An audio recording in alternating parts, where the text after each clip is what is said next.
Ние кај нас, ако не направиме регуларни закони преку кои ќе ја направиме реформата, ќе дојдеме повторно до личните интереси на луѓето заради не губење на моќта која имаат преку судскиот систем. На колку политичари или луѓе што се огрешили на законите им е конфискуван имотот? Само на двајца и тројца, Бошковски, Богоевски и на крајот мислам Мијалков нешто си. Фактички тие што беа на власт завршија работа за претходните, значи за опозицијата, за тие случаеви, ама си завршија работа и за себе. Да биде појасно.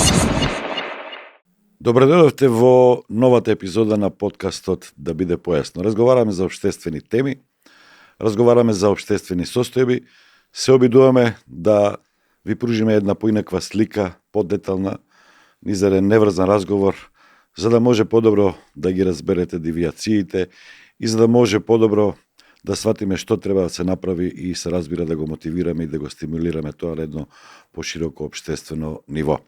Денеска ќе зборуваме за неказнивост, за борбата на малиот човек пред се, за правда соочен со зидовите на неправда, со зидовите на политички мокници, на финансиски мокници, кои што, за жал, во изминатите 30 на години најчесто, ако не и секојаш, биле во права. На таа тема денес ќе зборуваме познатиот дует Желал Незири и јас, Столе Наумов, а наш гостин ќе биде Туше Гошев.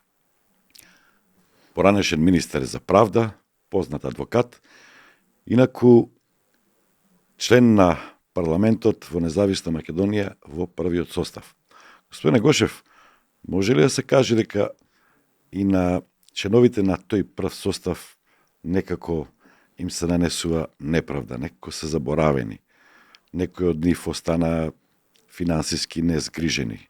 Иако се историја, државата зборува цело време за идентитет, за историја, а најблиската историја би се чини дека не баш најдобро ја почитува и одава признание и внимание. Прво, добро вечер. Благодарам што ме поканивте.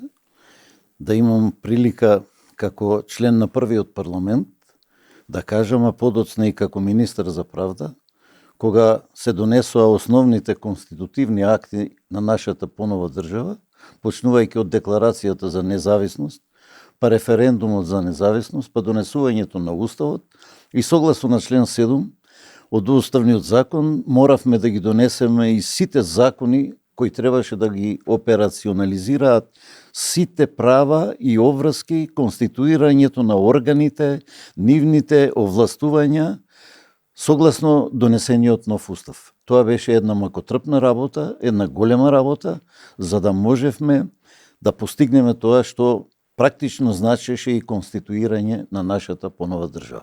Мене е интересен момент. Вие победивте партиски лидер, тоа беше мнозински систем. Љупчо Георгиевски беше против кандидат во Струмица. Така е. Љупчо Георгиевски беше во Струмица како предложен од ВМРО ДПМН за пратеник во новиот парламент, во првиот парламент. Меѓутоа, тогаш Социјалдемократскиот сојуз освои 5 пратеника во Струмица и Љупчо Георгиевски изгуби на тие избори. Зборуваме за пратеник во првиот парламент. За 94 или за 90? За 90 година. А уште, значи да првите зборуваме. Тоа е првиот парламент. Мнозински систем беше, да. Сега го пишувавте уставот, дали помислувавте дека ќе дојде време, да речеме, кога ние ќе збориме за неказнивост, за луѓе што се посилни од законот, за луѓе што се над уставот, ако може така да се каже? Може би треба да си преформулира малку критика и за вас. Велите дека основите, столбовите на системот правен, на правосудството се поставени со законите што се донесени од 92 до 94 во мандатот на вашето министерување. Така е. Еве сега конкретно прашање.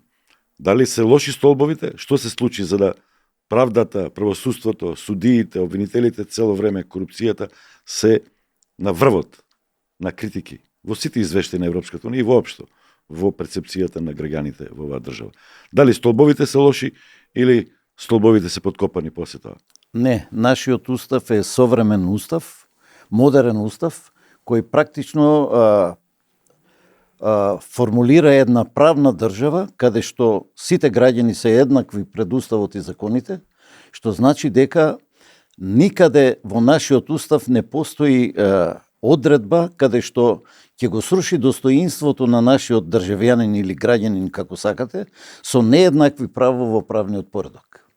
Кога зборуваме за неказнивоста, тогаш ние зборуваме за кршењето на законите во Република Македонија и ако тргнеме од теориите кои што кажуваат дека еден професор Левинштајн кој што кажува дека како се остварува власта во една држава после комунистичкиот систем, како што е во Јужна Америка стално се менуваат властите и владите, меѓутоа при доаѓањето на новите влади уште полошо станува во правниот поредок и тој систем е познат како систем на пронунциаменто, што практично и ние сега, по оценка на таа теорија, практично имаме нерационална држава, каде многу се отстапува од владењето на правото, од уставот, од нееднаквоста на граѓаните во остварувањето на правото и така натаму. Мислите на таа трета димензија, тоа се резултати, значи првата димензија е носење на закони, гласање во собранието, Да.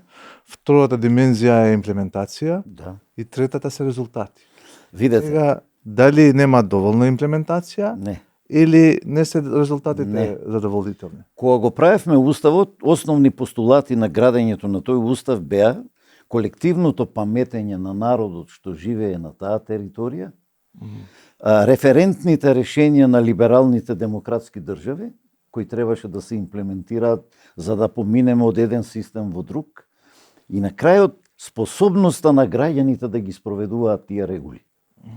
Во суштина, ние паднавме на третиот модел, а тоа е нашите граѓани се покажаат дека не се способни да го заживеат тој систем, да ги видиме благодетите од тој демократски систем. Ние практично сега доживуваме во нашата држава заради политички цели и постигнување на одредени моќници во своите интереси, да својата волја ја претворат во правен поредок, а во суштина практично ги рушат основите на нашиот уставноправен поредок, а тоа е еднаквоста на граѓаните. На тој начин го срушија достоинството на граѓаните, честа и угледот. Ние немаме повеќе систем на вредности во нашата земја. Ние имаме по политичките програми на политичките партии, кои се различни една од друга, а во суштина практично прават асиметрични политички заедници и од таквите различни интереси ние не успеавме да воспоставиме темелните вредности на нашиот уставен поредок. А тоа е членот 9 од уставот, кај што се кажува владење на правото, правната држава, унесување на законите и така натаму. Не се виновни граѓаните. Апсолутно. Рековте, граѓаните не успеа да го заживеат. Политичарите не сакаа да го заживеат. Можеби тоа е вистинската формулација. Малку и, речеме, ако тие политичари се гласани нонстоп од Да. граѓани, не дека може и да се исклучат, иако што нели политичарите велат народот и кога греши е во право. Ево право, така е. Тоа е Бранко. Така е. Видете сега, што е прашањето? Казнивоста и неказнивоста е правен феномен кој не е од сега, тој е уште од римско време, па почнувајќи во византијското време, а дефиниран е практично со француско-буржуаската револуција од 1789 година, кога 1791 година е донесен првиот кривичен револуционерен закон на Франција, каде што се имплементираат практично се утврдува што значи кривично дело, што значи казниво дело, што значи дејствие на тоа дело, што значи казна за изрекување за постапувањето спротивно на тие одредби од кривичниот законник.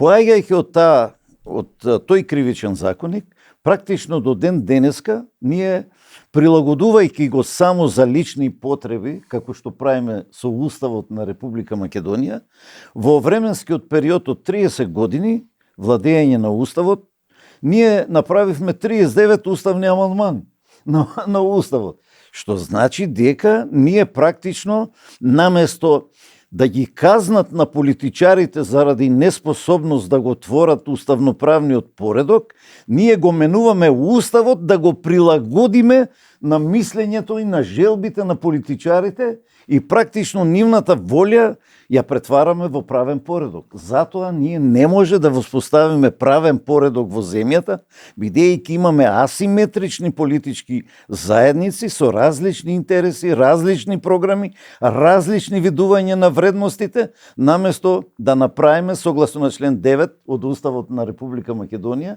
дека сите граѓани се еднакви пред Уставот и законите, со еднакви права и обврски према правниот поредок и треба да постигнуваат исти цели према своите способности.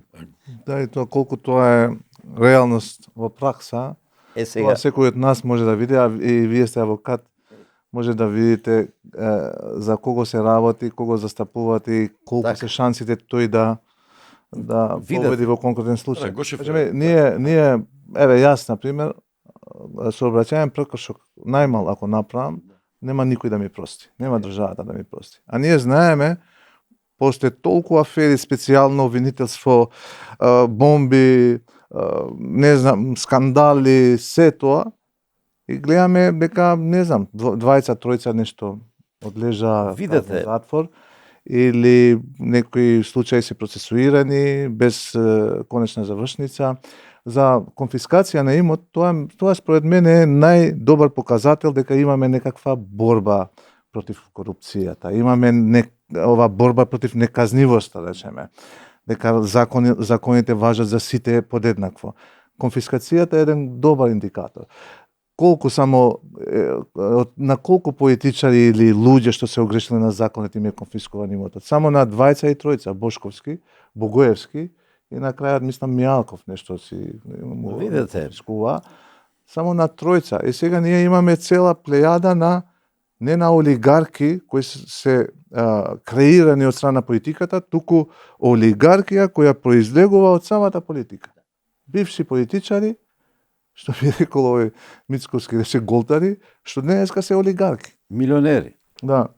Вака сега, кога станува збор за кривичната одговорност, сметам дека во Република Македонија во тој временски период од 30 години имаме невоедначена пракса на утврдување на вина, невоедначена пракса на изрекување на казни, а казните според кривичниот законник се паричната казна и казната затвор, а сите други се само облик на модификација на пресудите, како што се условни пресуди и други пресуди, кои се, а пак што велите вие дека конфискацијата ќе донесе да се надмине корупцијата. Не.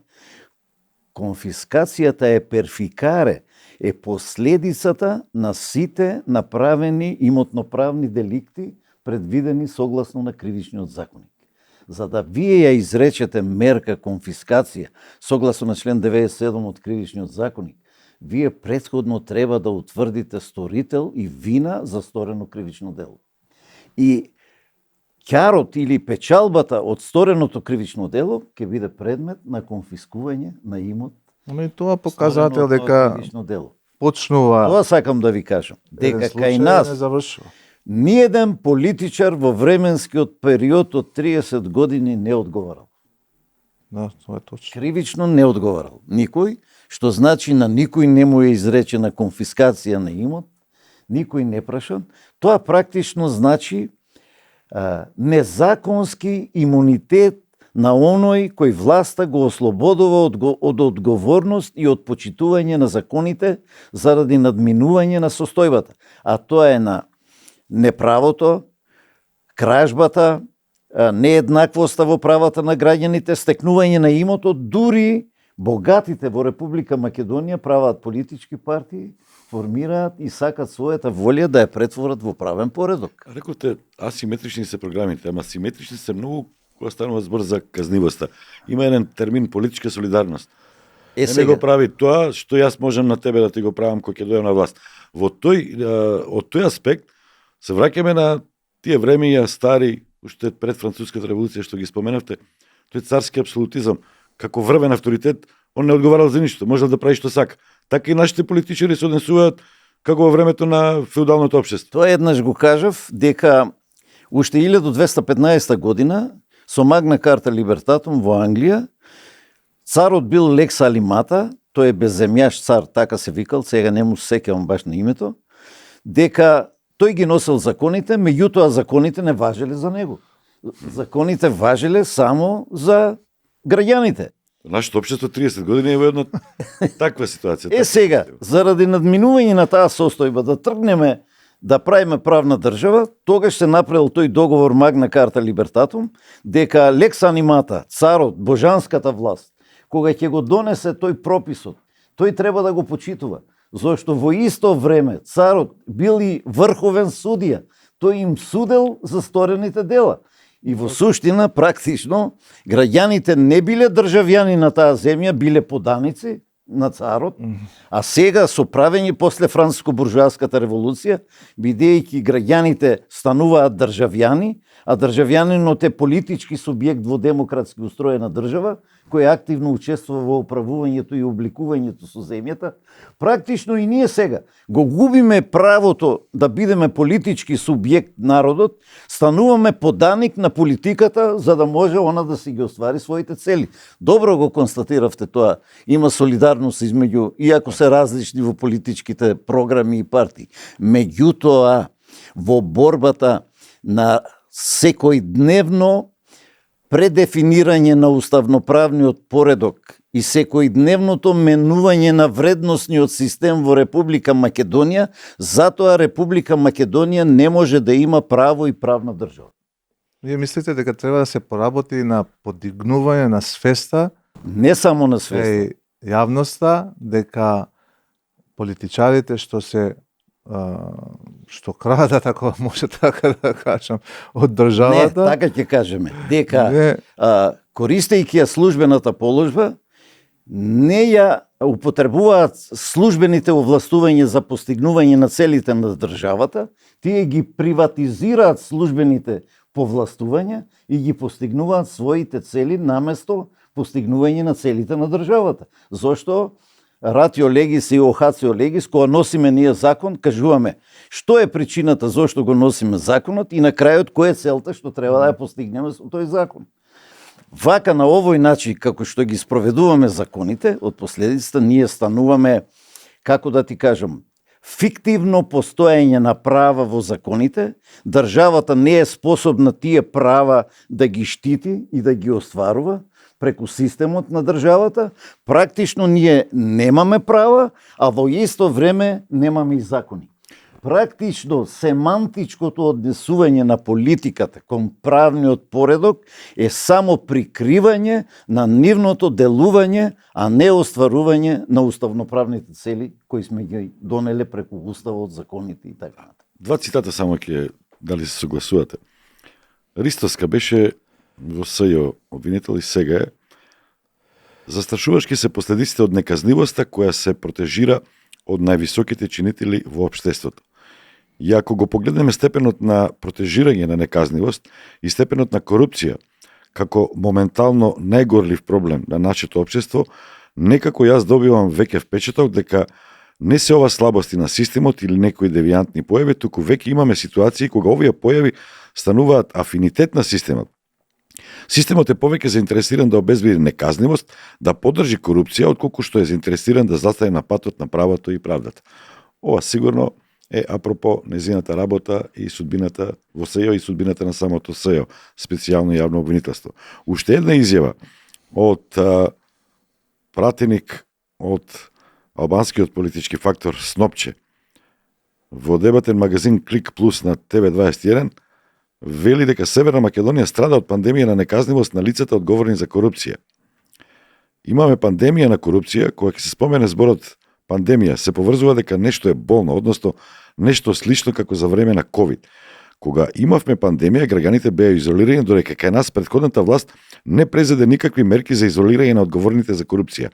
Нормално, дефинитивно велиме дека сме болни, вели Снопче. Значи, поентата е, претходната влада не ги казнила лицата осомничени за корупција, голема корупција, и затоа Северна Македонија се соочува со корупцијска пандемија. Сега мора да кажеме малце да се вратиме назад, зашто не е само политичарите дека ја прават корупцијата. Корупцијата е непостапување на секој граѓанин во процедурите и правните форми кои ги предвидуваат законите. Кај нас, јас како адвокат, кога ќе ми дојде некоја странка, ќе ми праша кој ти е судија пријател или може ли да ми помогнеш за да го добијам спорот, тој веќе не може да биде мој клиент, затоа што јас прво сум се заколнал дека ќе ја почитувам правдата и дека ќе работам согласно на законите. Ако се обидеме на тој начин да ја авторитетно решаваме секој спор кој го имаат граѓаните во соодветно пропишана постапка, тогаш ние практично остануваме нечобдијска држава, а тоа значи таму кога ќе престанат законите, почнува да владее анархијата. Да, ама еве да споредиме со нашите што живеат, да речеме Швајцарија, Германија. Да, Значи за истите луѓе станува збор. да. И кога ќе одиме таму да ги посетиме, Сега, тие се најпримерни граѓани што ги Така е. почитуваат сите закони. така е. А тука истите можеби ќе гледат можност, Да. опортунитет за Да си го нешто остварат да правото. го остварат правото и противзаконско или да го прекршат законот за да дојдат до целта. И дали тука повеќе проблемот е кај институциите, кај администрацијата, Апсолутно. кај судството, Апсолутно. обвинителството, Апсолутно. истражните органи. Еве зошто. Јас и тоа сакав да кажам. Не почнува неправото од обвинителството и од судството. Неправото почнува многу подалеку, пониско.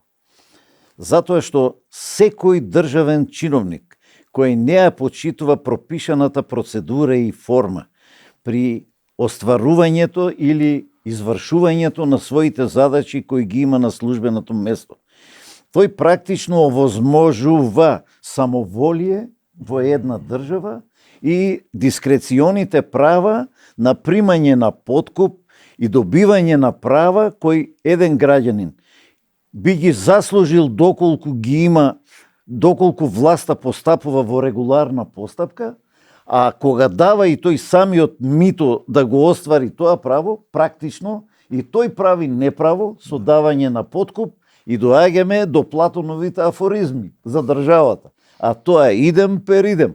На неправо не се гради право. Вие од неправо не можете да изведете право.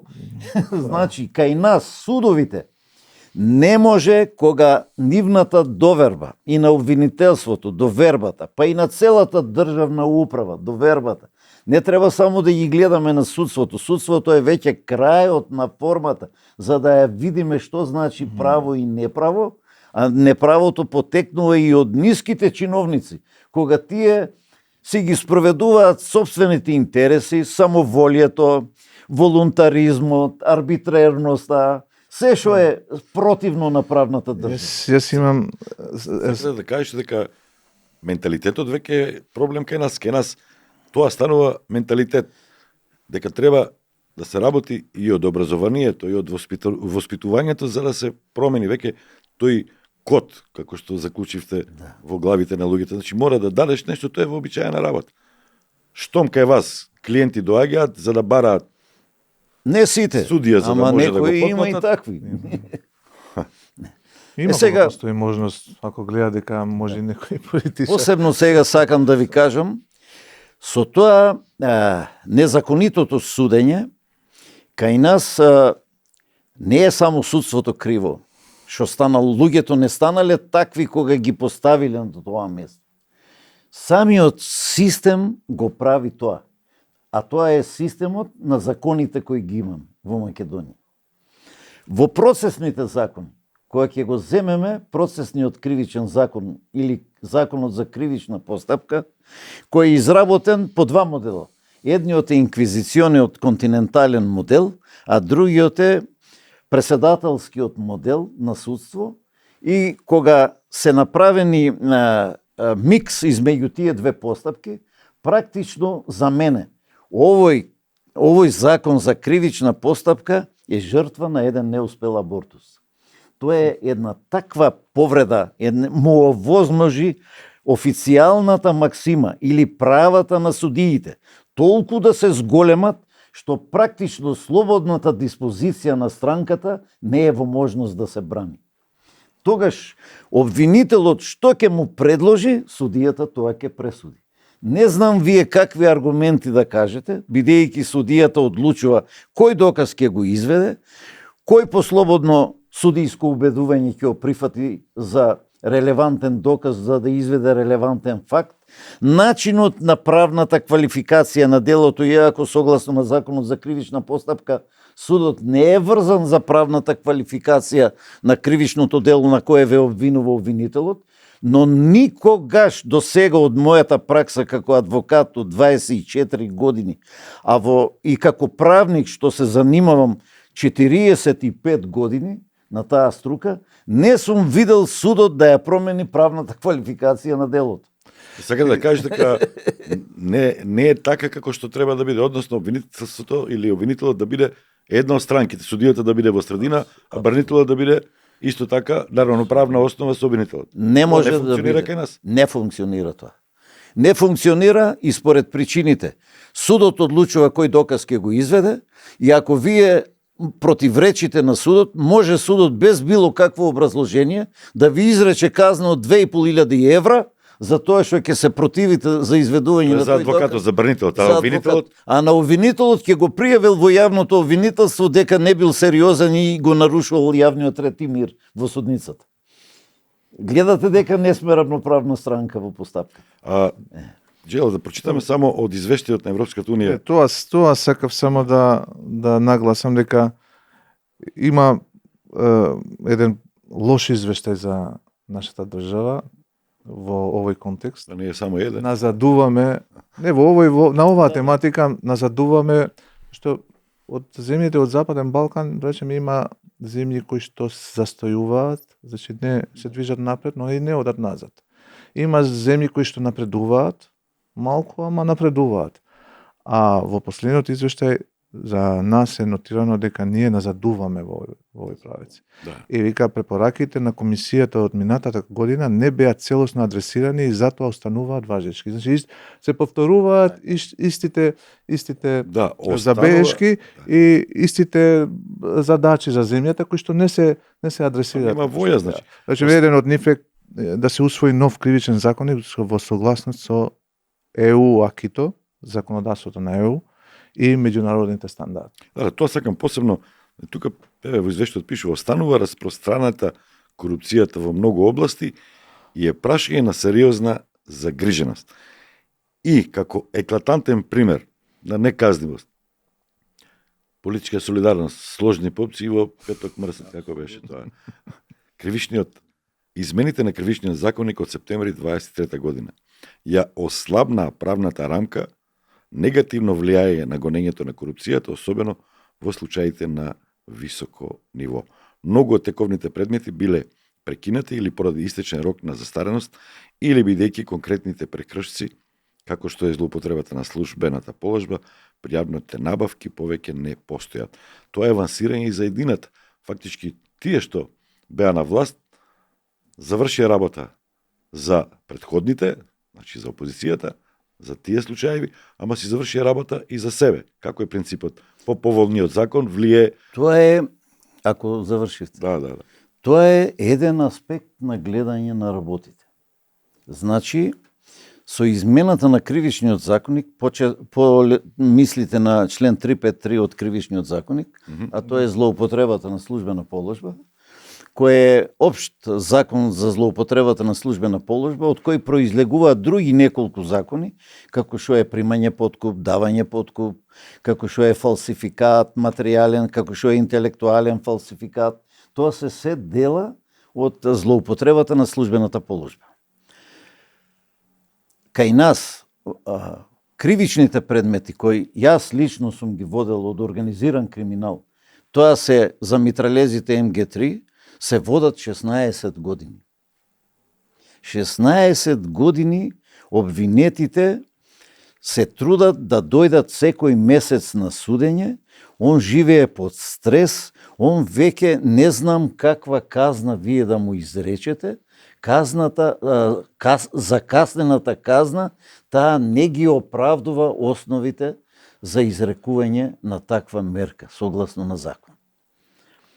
Сега, кога ќе ги поставиме двата постулата, а тоа е ретрибутивноста, брзината на граѓанинот што побрзо да дојде до судска пресуда за разрешување на предметот, па било каква и да е, и другата страна, изречената казна од друга страна, знаете што се случува?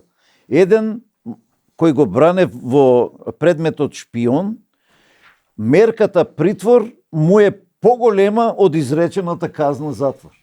И што се случува? И сега поднесовме барање за надоместна штета за 1 месец, што повеќе издржал казна затвор, отколку изречената казна затвор.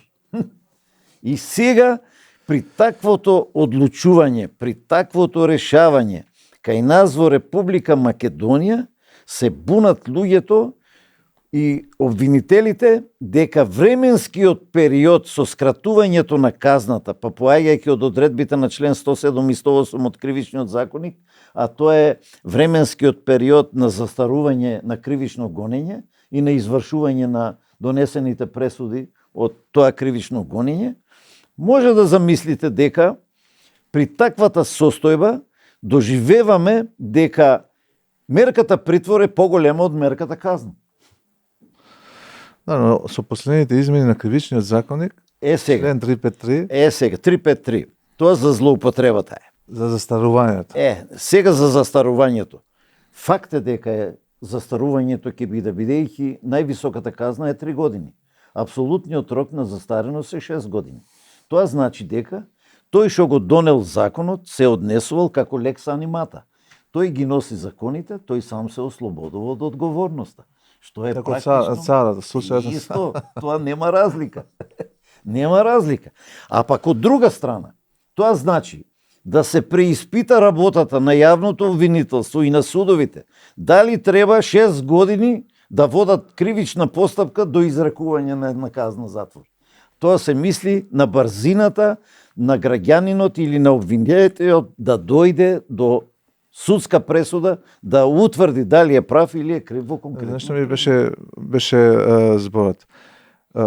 Се менува Кривичниот законник. Еве, да ми уште една од препораките што се повторува секој извештај и последниот извештај беше нотирано, да ги подобри резултатите во случаите на корупција на високо ниво со привремени, професионални, транспарентни, проактивни истраги, кривични гонења, конечни казни и наплати, вклучително и конфискација на криминален имот. Значи, вие имате олеснувања преку измени во Кривичниот законник. Имате отсуство на конфискација на криминален имот. И сега, каква порака праќаме? Праќаме порака до идните функционери, дека во случај тие да бидат вовлечени или да тргнат да го прекршат законот, и однапред ќе калкулират дека во овој случај јас најлошо што може да поминам е 3 години затвор. А ако одлежам 3 години затвор, колку пари мене ќе ми останат? 3, 4, 5, 100 милиони. Не, тука И се калкулира ризикот. И не, вие тоа е фактички поттикнувачки за погрешно го корупција. Не, поставувате. Може и воопшто да лежи политички се договориме, Не, ќе го вака. смениме пак Кривичниот законник. тоа уште И еден не може помалку од 30 дена да биде казна затвор, затоа што најмалата казна е 30 дена, а најголемата е 15 години или доживотен затвор. Вас ако и 30 дена ве казнат да лежите затвор и да утврдат вина дека сте го сториле делото, а во тоа дело сте стекнале противправна имотна корис, тогаш согласно на член 97 и другите одредби од законот што ги променија за конфискација на имотот, веднаш судот може да ви изрече мерка конфискација на целиот имот кој сте го стекнале по основ на инкриминисано кривично дело. Тоа е решение. Тоа е решение затоа што има луѓе што можеби велат ќе лежам 3 години затвор, ама 5 милиони ќе ми останат. Ама ќе му ги земат ако е од кривично Ова е дело. решението, веќе Да. разборуваме за решение. Да. Ама за На тој праксата начин не- залудно станува да се обидеш да крадеш. Односно, Залудно. Не само што е залудно, туку и ќе си го загрозиш животот и ќе го загрозиш животот на својата фамилија. Ама Затоа што- праксата сега ни вели дека е Сега прашањето е исплатливо. не, на некој сега начин. прашањето е и друго. Дали нашиот правосуден систем е способен да профункционира во утврдувањето на вината, во утврдувањето на противправноста, во утврдувањето на казните, дали тоа може да го направи? Со тој кадар што го имаме и со тие правни форми предвидени во Законот за кривична постапка и кривичниот Што закон. сака да кажеш, дека судиите се по-малку опитни, по-малку Судиите, способни, писмени, не, судиите ако се избираат по партиска се линија на подобност. под силно влијание на политиката, затоа што кај нас секој политичар кој излегува на телевизија, прво говорот го почнува криминалец, лопов, украл тоа, украл она. Тоа знаете што значи? Тоа значи познатиот судски процес во Америка Bill of Attender. Забрането е строго да преку телевизија, без постапка, на некој му судите дека е криминалец, дека е виновен, дека е таков. Затоа судиите не можат да имат стабилен правосуден систем, правилно судење, а пак наместо судискиот совет, што викате ви, бидејќи јас сум и автор на првиот закон за судски совет, тој требаше да представува органска брана измеѓу судството, извршната власт и парламентарна собранијската власт. Наместо тоа да биде, тој се претвори во инструмент на извршната власт и практично до крај тој го докусури судскиот систем во Република Преку Македонија. него политиката го управува судството. Не само тоа, видете, сега има уште една слабост. Веќе, Ама сега нели се избираат.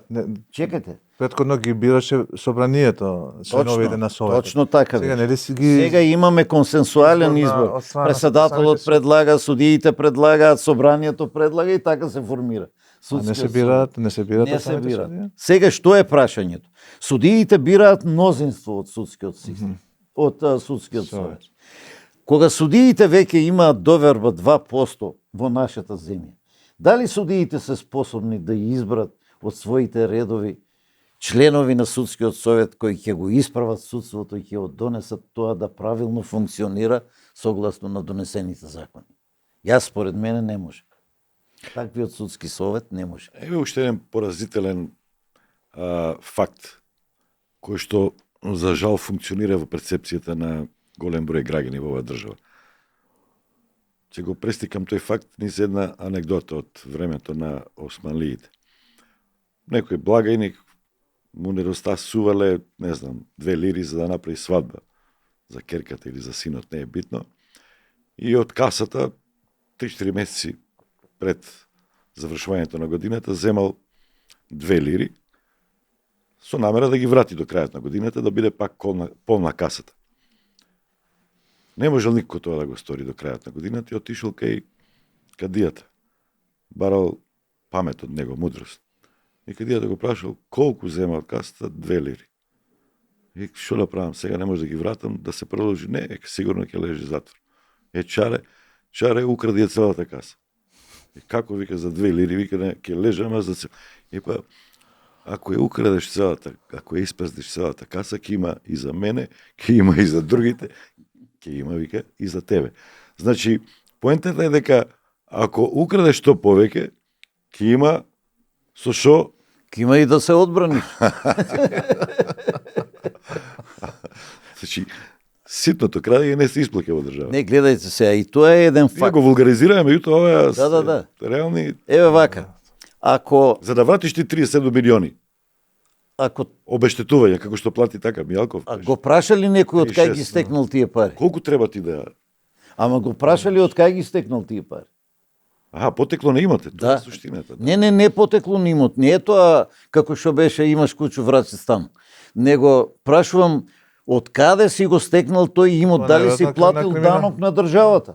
На криминален начин, зашто и конфискацијата И па сега, Успешен така, да. бизнесмен. и па сега, каде е управа за приходи по член 279 да поднесе кривични пријави за затајување на данок, за запленување, за носење веднаш на решенија, бидејќи решенијата на управа за приходи се веднаш извршни во моментот кога ќе ги донесат жалбата не го одлага нивното извршување и така натаму. Значи, Што сме при крај, мислам, уште малку, вие сте, како да кажем, основачите на правниот систем тука Така кај е. нас. И сега вие можеби сте најкомпетентни да кажете лек. Како лек да што треба да се измени за државата, државниот правен систем да биде функционален и да произведува резултати во смисол на конфискација, правни завршници на случаите, затвор за корумпираните и така натаму. Така е. Прво, треба да се почитува строго правните форми или да се надополнат тие правни форми во процесните закони.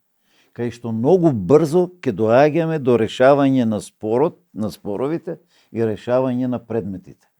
Од една страна, професор Поп Ѓоргиев зборува уште во текот на 1966 година, кога кажува дека Синиша Тривич, еден познат граѓански професор по граѓанско право, еден хрват, ги толкува зборовите на Јеринг, еден исто така познат цивилиста. Вика така: правната форма е вечити душман на самоволието. А пак правната форма е брат близнак на слободите на граѓаните.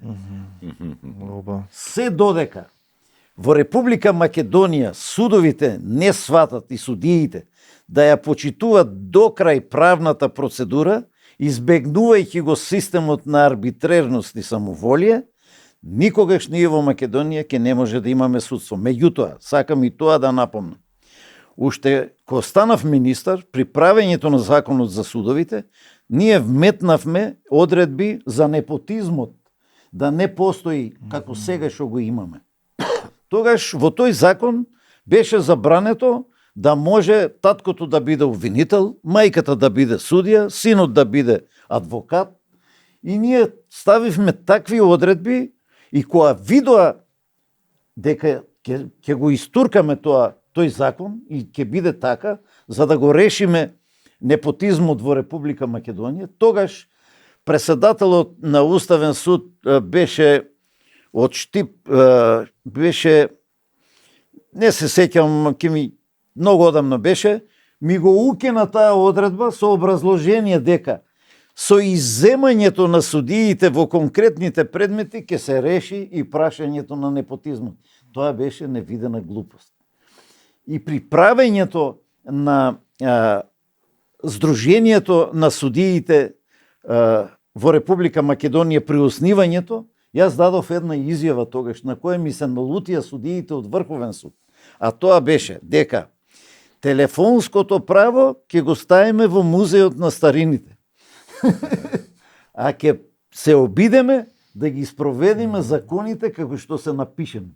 Така. Да ве прашам уште еклатантни примери на неказнивост се, значи, делат од приватизацијата, веќе застарени, понатаму денационализацијата, многу неправди има таму, случајот, прислушувањето, дури, јас ќе го поврзам и помилувањето како дел од тој процес на неказнување. Односно, да се аболираат сторители, да се помилуваат и пред да почне истражна постапка, имавме такви, и кај Борис Трајковски, и кај Венковски, да, значи пред време, воопшто и пред да почне да се суди, да бидат поништени сите обиди против нив да се покрене некое дело. Иако, да, тие се невини, пред да се утврди со судска постапка тоа, меѓутоа не запушта ниту судска постапка. Видете сега, согласно на член 84 став 1 точка 18 од Уставот на Македонија е предвидена како правен инструмент донесување на закон за ослободување, колективно ослободување, амнестија за повитна казна и повитна дело.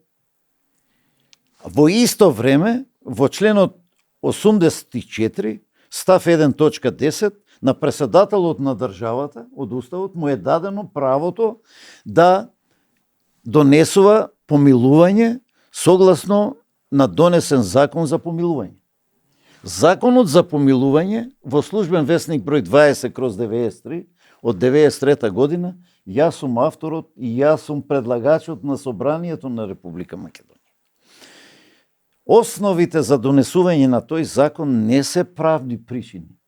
Основите на донесување на тој закон се други правни причини, а тоа е социјалната положба, семејната положба, здравствената состојба, фамилиарните причини, причините за погрешно судење на судиите во донесувањето на одлуките.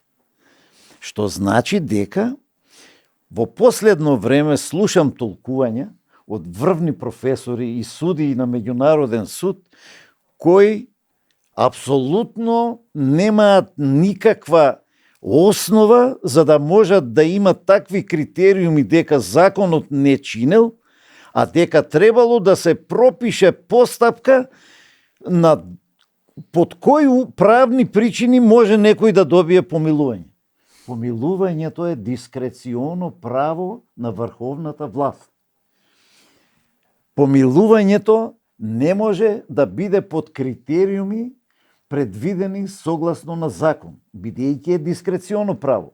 Едини критериум е таквото помилување, како ќе се одрази на другите затвореници, во редот, во почитување на редот, во постигнување на тие цели за и тие да бидат помилувани, а пак од друга страна, какво ќе биде мислењето на јавноста со донесувањето на таквата одлука. Да, ма тоа остава Јавното мислење е дискреционо право на врвниот авторитет во државата, врховната власт, како што Така. велите вие, да прави што сака. Ако му е многу гајле јавното мислење, он може сите луѓе што си негови, сите луѓе на председателот, да им каже што сакате правете, јас имам моќ да ве аболирам. сега. Значи се останува на неговата совест Така е. и свест. Така е. Кај нас се покаже дека таа совест и свест Така е. Ама не сега видете. многу пати Видете сега. закажува. Во измените и на дополнувањето на тој закон беше донесен закон за изменување и дополнување на законот за помилување. Во тој закон беа вметнати одредби кај што апсолутно немаат врска со помилувањето. Апсолутно. И сега што се случи? Тогаш на председателот му се ограничуваше правото да ги помилува сите сторители на кривични дела предвидени во кривичниот законник. Точно кажува за кој дела може, за кој дела не може. Уставниот суд го укина тој закон во целост. И што се случи сега? Кога на ВМРО му требаше тогаш да го донесе тој закон, за да го оневозможи на Бранко Црвенковски да дава аболиција, аболицијата знаете ли што е? Тоа е откажување на државата од кривично гонење и изрекување на кривични санкции против лицето кое се води постапката. Значи, за аболицијата е незавршена постапка, уште во истрага или во текот на водењето на судскиот спор може да ја добиете аболиција. Ако останува збор за помилување, вие треба да имате правосилен судски наслов, со кој сте огласени за виновен, да поднесете молба до судот, судот да ја пропрати до надлежните институции и на крај да дојде до председателот да биде помилувањето.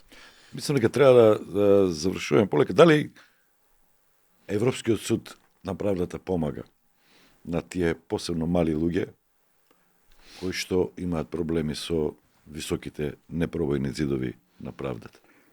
Сигурно, Неказнивост. сигурно дека помага, меѓутоа имаше некое уредување, некој наш секретар ставен во судот и на секое поднесено барање до судот на правдата, ги гледаше дали во предлогот има запирка или нема, и ако ти фали една запирка, тој се однесуваше како да е тој судот што треба да Бараше донесе и ќе ти го отфрли барањето и не може никогаш да дојдеш до правда. Затоа што пред меѓународните судови на правдата постапката не може да се повтори. А иначе, донесувањето на одлуките, јас го добив и првиот случај за тоа е за Добрата вода и за Силекс во Кратово. Се тужевме за незаконито одземање на собственоста на недвижен имот од која произлегуваше добрата вода. Стопена вода, И да. кога се тужевме за тоа, јас го добив судскиот спор, меѓутоа, кај нас органите поголеми ги направија трошоците за постапките, отколку што требаше да платат надоместок што овој му ја користел нивата. Пак во загуба тој што правдата е на негова страна. И на крај поднесовме барање Виртуози се значи. до Меѓународниот суд на правдата и тогаш одлучија и не знам колку беше веќе надоместокот не ја пратев. Работа. Може ли за анкетата нешто да за подкастот спроведуваме анкета, еве ги резултатите на оваа тема. Доштижна ли е правдата во Македонија? Само 18% рекле да, 82% смета дека нема шанси. Од што зависи дали ќе се дојде до правда? Повеќе од половината рекле дека тоа зависи од честните суди и обвинители, па потоа од добриот систем, а многу малку сметаат дека тоа зависи од издржаните предмети. Значи се сомневаат. Дали сметате дека има различен правен третман во зависност од етничката припадност? Половина одговориле потврдно, четвртина рекле не, а останатите не се сигурни. Од што зависи дали некој ќе одговара за стореното? Половина рекле дека тоа зависи од партиската припадност, додека останатата половина сметаат од се наведено. Значи во функција се тука и парите и финансиската моќ. Во смисла на тоа дека ако не си под партиска политичка заштита и ако немаш доволно пари, немаш што да бараш на суд. Каде сметате дека неказнивоста е наизразена? Во сите области велат повеќе од половината испитаници, додека останатата половина е поделена меѓу случаите на висока корупција и во случаи на криминал. Само тројца рекле дека неказнивоста е наизразена во сообраќајот. И тука има вистина. Што треба да се промени за подобро да функционира системот на делење правда? Граѓаните сметаат во најголем дел дека треба севкупна реформа, па потоа промена на свеста и смена на сите суди и обвинителе. Близу 95% од тие што одговориле на прашалникот се соочиле или знаат за случаи со неказнивост. Па има многу примери. Јас би ве замолил вие да кажете еден пример, веќе кажавте неколку. Јас ќе прочитам еден само. Јавен обвинител, не почитувајќи ги одредбите од материјален закон и според лично и целосно неправедно толкување, поднесува обвинителен предлог кон невини лица и тоа во сензитивен период, се со цел влијание на тој период и додворување на одредени елити. И тоа се случува. И тоа се случува. Вие имате ли некои примери? Има, а тоа се примерите за клевета и навреда. Тоа се примерите, бидејќи согласно на член 171 и 172 од Кривичниот закон ги укина. Тие не постојат како кривични дела, ги префрлија во законот за граѓанска одговорност. Таму кој има пари не одговара. Ке плати пари и пак ќе те вреѓа и ќе те клевети. И практично имаме Клеветата има цена. да, тавтолошки пристап на сторување на делото или хомоген или хетероген поврат на сторител на кривични дела. Според мене тешко се доаѓа до правдата само на големите предмети, кај што сите гледаат собствен интерес во решавањето на тој предмет. А кај што има многу пари. Кај што има многу А пари. кај што има помалку се објективни Кај судии. што има помалку пари, може да биде партијското влијание, може да биде фамилиарниот непотизам, може да биде протекцијата која прават разни луѓе за ситни багателни деликти. Ама не се потресуваат многу судиите за тоа. Не. Интересно. Па ако одиме од фактот дека само 2% е довербата на судството, може да замислите. Јас за мене довербата ако е помало од 50%, значи нема доверба во граѓаните. А ако е само 98 недовербата за судството, а само 2 доверба, тоа значи дека судиите сами гласале за својата доверба. За да останат на Што власт. треба да се направи? Може би планот на Мицковски Не, за целосна реорганизација. не може да се прави реформа во системот без да постои закон и пропишана со закон процедура како да се направи таа реформа. Праеше реформа Албанија, она го смени уставот на Македонија и донесе одредби во уставот за проверката на судиите. За ветингот, за да. ветингот. Сам дека околу 900-800 судии така. таму поминаа А ние кај нас, ако не направиме регуларни закони преку кои ќе ја направиме реформата, ќе дојдеме повторно до личните интереси на луѓето заради негубење на моќта која имаат преку судскиот систем. Судскиот систем е последен што ја кажува вистината во еден судски спор. Овој дел да го завршиме со еден многу потресен пример на неказнивост кој што беше потенциран и од американската амбасадорка Агелер во интервју за Канал 77 во врска со грозоморното, монструозното убиство на 14 годишната Вања Ѓорчевска. Дозволете да ви кажам, вели Агелер, искрено, системот не успеа да ја помогне на таа млада девојка. Се работи за криминалци, за кои се знаело дека се криминалци, дека се насилни и не се во затвор, не биле казнети. Не биле претходно апсени и затворени. Не биле апсени и целосно гонети за нивните претходни злосторства. Не морале да ја платат таа цена и цената ја плати една млада девојка. Да биде појасно. Македонија е потресена од монструозното убиство на Панче Жежовски и 14 годишната Вања Ѓорчевска. Жежовски во Велес, Ѓорчевска во Скопје. Организаторите и сторителите се откриени, мотивите се уште не се доволно јасни. За жал, и овој настан не беше поштеден од политизирање, партизирање и непочитување на моментот на болка и на тага. Well, so let me tell you very frankly that as I said earlier today, Дозволете да ви кажам искрено, како што и претходно денес бев. Системот не успеа да ја помогне на таа млада девојка. Се работи за криминалци за кои се знаело дека се криминалци, дека се насилни и не се во затвор. Не биле претходно апсени и затворени. Не биле апсени и целосно гонети за нивните претходни злосторства. Не морале да ја платат таа цена и цената ја плати една млада девојка. Вања ја плати цената. Срцепарателно е, апсолутно е срцепарателно и сега не е време за политизација. Време е институциите да фрлат еден безмилосен поглед на себе и да се прашаат што можевме да сториме за да ја спасиме оваа млада девојка и сите други деца во земјава. Зошто дозволуваме криминалците слободно да се движат и да вршат злодела врз кого било во државата? Ова е трагедија и се надевам, се молам дека оваа држава, граѓаните, институциите и државните представници ќе се погледнат во огледало и ќе прашаат што правевме. Што треба да направиме сега за да обезбедиме дека вакво нешто никогаш повеќе нема да се случи.